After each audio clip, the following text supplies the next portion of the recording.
밤 11시 40분. 불을 끄고 이불을 덮고 이제 막 하루를 내려놓으려는 그 순간이었습니다. 눈을 감자마자 누가 머릿속에서 재생 버튼이라도 누른 듯이 갑자기 그 장면이 떠오릅니다. 몇 년 전 사람들 앞에서 했던 그 말실수. 잘 보이고 싶었던 사람 앞에서 어이없이 꼬여버린 말. 굳이 안 해도 될 변명을 늘어놓다가 오히려 더 초라해졌던 그날. 만약 지금 이 이야기에 자기 모습이 겹쳐 보이신다면 부탁드리고 싶은 것이 하나 있습니다. 오늘 이 영상만큼은 부디 끝까지 함께 해주십시오. 왜냐하면 오늘 우리는 밤마다 당신을 괴롭히는 그 재생 버튼의 정체가 무엇인지, 왜 하필 잠들기 직전에 그것이 켜지는지를 뇌과학으로 낱낱이 밝혀낼 것이고, 무엇보다 그 버튼을 조용히 끄는 구체적인 방법을 오늘 밤 침대에서 바로 해보실 수 있는 형태로 마지막에 분명히 알려드릴 것이기 때문입니다. 지금 당장은 막막하고 답답하시겠지만 이 이야기를 끝까지 들으시면 오늘 밤은 분명 조금 다르게 누우실 수 있을 겁니다. 약속드립니다. 그러니 조금만 끝까지 함께 가주십시오. 자, 그럼 다시 그 밤으로 돌아가 보겠습니다. 어둠 속에서 자신도 모르게 이불을 발로 차고 베개에 얼굴을 묻고 작게 중얼거립니다. 아, 진짜 내가 그때 왜 그랬을까? 누구에게도 말한 적 없고 사실 아무도 기억하지 못할 그 일이 어째서 하필 나에게만은 어제 일처럼 또렷하게 살아있는 걸까요? 그런데 여기서 한 가지 정말 이상한 점이 있습니다. 잠시만 생각해 보십시오. 우리는 분명 살면서 기쁜 일도 많았습니다. 칭찬받은 날도 있었고, 누군가에게 고맙다는 말을 들은 날도 있었고, 스스로가 꽤 괜찮게 느껴졌던 순간도 분명 있었지요. 그런데 어째서일까요? 밤에 침대에 누우면 그렇게 좋았던 기억은 안개처럼 흐릿하게 발해 있는데, 부끄럽고 후회스러운 흑역사만은 몇 년이 지나도 화질이 조금도 떨어지지 않은 채 또렷하게 되살아납니다. 좋은 일은 그렇게 쉽게 잊으면서 왜 우리 뇌는 굳이 아픈 기억만 골라 이토록 선명하게 저장해 두는 걸까요? 지금까지 많은 분들이 이 밤마다의 괴로움을 이렇게 스스로 탓해 오셨을 겁니다. 내가 너무 예민해서, 내가 멘탈이 약해서, 쓸데없이 생각이 너무 많아서라고 말이지요. 어쩌면 오늘 이 영상을 누른 것도 그 답답함 때문이셨을지 모르겠습니다. 그래서 제가 무엇보다 가장 먼저 분명하게 말씀드리고 싶은 것이 있습니다. 밤마다 과거가 재생되는 그 현상은 결코 당신의 성격이 모나서도 아니고 당신이 유독 나약해서도 아닙니다. 오히려 정반대입니다. 그것은 수십만 년에 걸쳐 정교하게 다듬어진 인간 뇌의 지극히 정상적인 생존 설계가 작동하는 소리이지요. 다시 말해, 당신을 밤마다 괴롭히는 그 반복 재생은 고장난 뇌의 오류가 아니라 너무나 성실하게, 너무나 충실하게 일하고 있는 뇌의 본능적인 기능입니다. 더 놀라운 사실은 이불킥을 하며 괴로워하는 그 모습 자체가 실은 당신이 어떤 좋은 사람이라는 가장 확실한 증거라는 점인데, 이 이야기는 오늘 마지막에 다시 꺼내드리겠습니다. 오늘 우리는 이 불편한 밤의 정체를 뇌과학과 심리학의 언어로 하나씩 차분히 풀어보려 합니다. 왜 좋은 기억보다 흑역사가 더 또렷한지, 왜 하필 잠들기 직전 그 순간에 스위치가 켜지는지, 그리고 무엇보다 이 지긋지긋한 재생 버튼을 우리는 어떻게 조용히 멈출 수 있는지. 단, 흔히들 떠올리는 그냥 생각하지 말자라는 그 방법은 오늘 이야기에서 가장 먼저 버리셔야 할 함정이라는 것부터 말씀드려야겠습니다. 왜 그것이 오히려 독이 되는지는 곧 보시게 될 겁니다. 먼저 가장 근본적인 질문부터 짚어보겠습니다. 왜 우리 뇌는 좋은 일보다 나쁜 일을 훨씬 더 강하게, 더 오래 붙잡고 있을까요? 심리학에는 이 현상을 가리키는 분명한 학술 용어가 있습니다. 바로 부정편향, 영어로 네거티버티 바이어스라고 부르는 것이죠. 2001년 심리학자 로이 바우마이스터 교수 연구팀은 나쁜 것이 좋은 것보다 강하다라는 제목의 방대한 논문을 발표했습니다. 수백 편의 연구를 종합해내린 결론은 명료했습니다. 인간은 똑같은 크기의 좋은 일과 나쁜 일을 겪었을 때 나쁜 일에 훨씬 더 크고 깊게 반응하도록 만들어져 있다는 것입니다. 이것을 아주 생생하게 표현한 사람이 신경심리학자 리켄슨 박사입니다. 그는 우리 뇌를 두고 이렇게 말했습니다. 뇌는 부정적인 경험에 대해서는 찍찍이, 즉 벨크로처럼 달라붙고 긍정적인 경험에 대해서는 테플론 프라이팬처럼 미끄러진다.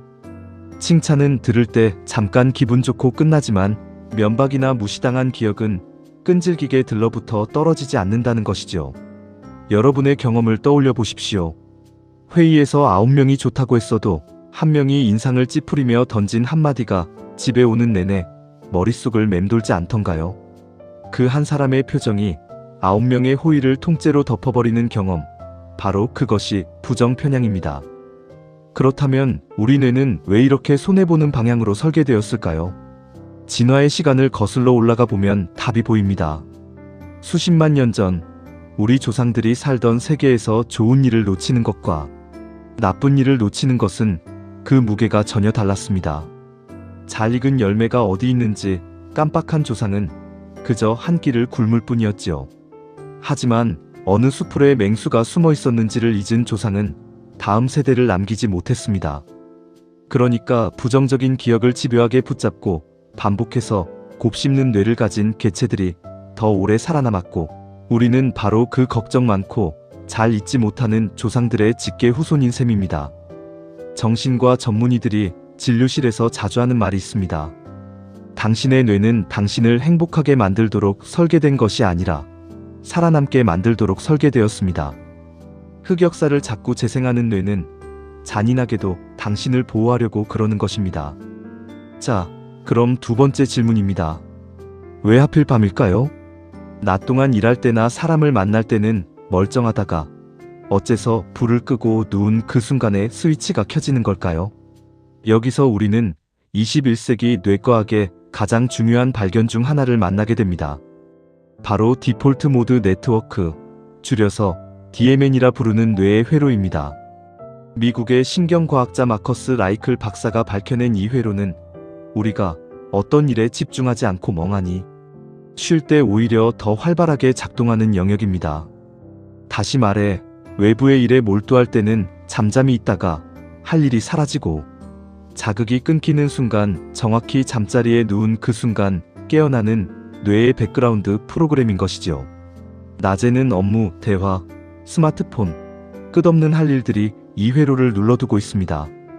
그런데 밤이 되어 모든 외부 자극이 차단되면 눌려있던 디폴트 모드 네트워크가 비로소 무대 위로 올라옵니다.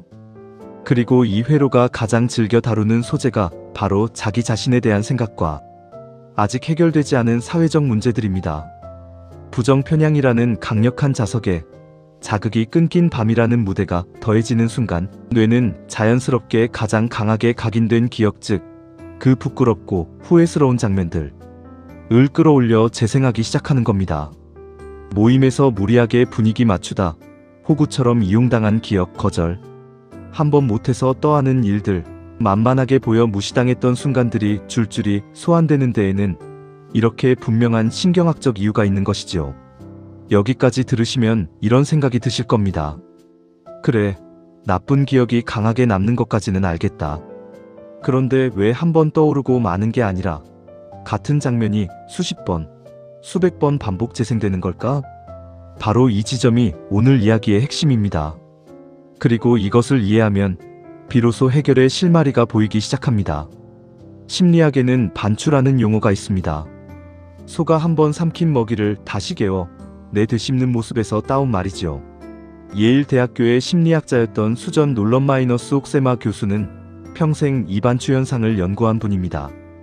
그분의 연구가 우리에게 알려주는 가장 중요한 사실은 이것입니다.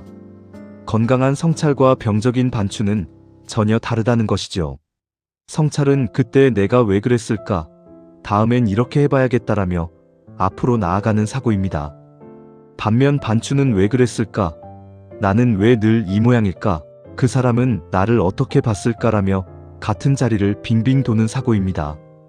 출구 없는 회전목마처럼 답은 나오지 않는데 감정만 점점 진해지는 것이죠. 그렇다면 뇌는 왜 답도 안 나오는 그 장면을 자꾸만 다시 꺼낼까요? 여기에 아주 흥미로운 심리학 원리가 하나 숨어 있습니다. 1920년대 소련의 심리학자 블루마 자이가르닉이 발견한 자이가르닉 효과입니다. 그녀는 식당 종업원들이 아직 계산이 끝나지 않은 주문은 놀랍도록 정확히 기억하면서 계산이 끝난 주문은 곧바로 잊어버린다는 사실에 주목했습니다. 연구 결과 인간의 뇌는 완결된 일보다 끝나지 않은 일을 훨씬 더 강하게 붙들고 있다는 것이 밝혀졌습니다. 그 흑역사가 자꾸 재생되는 이유가 바로 여기 있습니다. 뇌는 그 장면을 아직 해결되지 않은 사회적 위협으로 분류하고 있는 겁니다. 저 사람이 나를 비웃었을지도 몰라. 관계가 어색해졌을지도 몰라. 이 미완결의 위협을 어떻게든 처리하려고 뇌는 끊임없이 그 파일을 다시 열어보는 것이죠. 그러나 이미 지나간 일이라 현실에서 처리할 방법이 없으니 재생은 끝나지 않고 무한히 반복됩니다. 여기에 한 가지 요소가 더 얹어집니다. 미시간 대학교의 심리학자 이선 크로스 교수는 채터라는 저서에서 우리 머릿속의 내면의 목소리가 어떻게 우리를 괴롭히는지 깊이 파고들었습니다. 그의 연구에 따르면 이 내면의 목소리는 혼자 있고 조용할 때, 즉 밤에 가장 시끄럽고 가혹해진다고 합니다. 낮에는 점잖던 그 목소리가 밤이 되면 가장 냉정한 비평가로 돌변해 당신의 과거를 들춰내는 것이지요. 그렇다면 이쯤에서 가장 본능적인 해법을 떠올리실 겁니다. 생각하지 말자, 잊어버리자, 그 기억을 머릿속에서 밀어내자. 그런데 여기서 우리가 반드시 알아야 할 함정이 있습니다. 바로 앞서 잠깐 말씀드렸던 가장 먼저 버려야 할 그 방법입니다. 하버드 대학교의 심리학자 데니얼 웨그너 교수의 그 유명한 흰곰 실험이지요. 그는 사람들에게 단 하나의 지시만 내렸습니다. 지금부터 절대로 흰곰을 떠올리지 마세요. 결과는 어땠을까요? 흰곰을 떠올리지 말라는 지시를 받은 사람들은 오히려 머릿속이 온통 흰곰으로 가득 차버렸습니다. 이것을 아이러니 과정 이론이라 부릅니다. 어떤 생각을 억지로 누르려 하면 뇌는 그 생각이 잘 눌리고 있는지 끊임없이 감시해야 하기에 결국 그 생각을 더 자주 불러오게 된다는 것이죠. 밤마다 그만 생각하자 애쓸수록 흑역사가 더 또렷해졌던 경험 다들 있으실 겁니다. 그것은 당신의 의지가 약해서가 아니라 억누름이라는 방법 자체가 애초에 작동하지 않는 방식이기 때문입니다. 자, 그렇다면 이제 가장 중요한 이야기를 할 차례입니다. 처음에 약속드렸던 그 재생 버튼을 끄는 방법 말이죠. 억누르는 것이 답이 아니라면 이 끈질긴 밤의 재생을 어떻게 다스릴 수 있을까요? 다행히 뇌과학과 심리학은 눌러 끄는 방법 대신 흘려보내는 방법들을 우리에게 알려줍니다. 오늘은 그중 실제 연구로 효과가 검증된 3가지를 누구나 오늘 밤 침대에서 바로 해볼 수 있는 형태로 말씀드리겠습니다. 첫째, 거리 두고 말 걸기입니다. 앞서 말씀드린 이선 크로스 교수와 동료 웨즐렘 아이덕 교수의 연구에서 밝혀진 강력한 기법이지요. 핵심은 아주 간단합니다. 자신에게 말을 걸 때 나라는 1인칭 대신 자기 이름이나 너라는 3인칭을 쓰는 겁니다. 나는 왜 그렇게 말했을까라고 곱씹는 대신 그때 좀 실수했지. 그런데 그럴 수도 있는 일이야 라고 자기 이름을 불러주는 것이죠. 연구에 따르면 이렇게 한 발짝 떨어져 자신을 바라보면 마치 친한 친구의 고민을 들어주듯 훨씬 차분하고 너그러워진다고 합니다. 똑같은 사건인데도 감정의 온도가 눈에 띄게 내려가는 것이죠. 둘째, 이름 붙이기입니다. UCLA의 신경과학자 매슈 리버먼 교수의 뇌영상 연구는 놀라운 사실을 보여주었습니다. 막연한 불편함을 나는 지금 그때 일이 부끄러워 이건 후회라는 감정이야 라고 구체적인 언어로 이름 붙이는 순간 감정을 폭주시키는 편도체의 활동이 가라앉고 이성을 담당하는 전두엽이 켜진다는 것입니다. 정신의학에서 흔히 이름 붙이면 길들여진다고 말하는 것이 바로 이 원리입니다. 막연히 괴로워하지 말고 지금 내 뇌가 또 부정 편향을 작동시키고 있구나 라고 그 정체를 또박또박 불러주는 것만으로도 그 기억은 힘을 잃기 시작합니다. 셋째, 꺼내어 적기입니다. 텍사스 대학교의 심리학자 제임스 페니베이커 교수가 수십 년간 연구해온 표현적 글쓰기의 효과이지요. 머릿속에서만 빙빙 도는 생각은 출구가 없어 무한 재생되지만 그것을 종이 위에 한 줄 한 줄 적어 내려가면 뇌는 그 일을 비로소 처리되어 보관된 것으로 받아들이기 시작합니다. 앞서 말씀드린 자이가르닉 효과, 즉 미완결의 일을 붙잡는 뇌의 습성을 적는 행위를 통해 완결로 바꿔주는 셈이지요.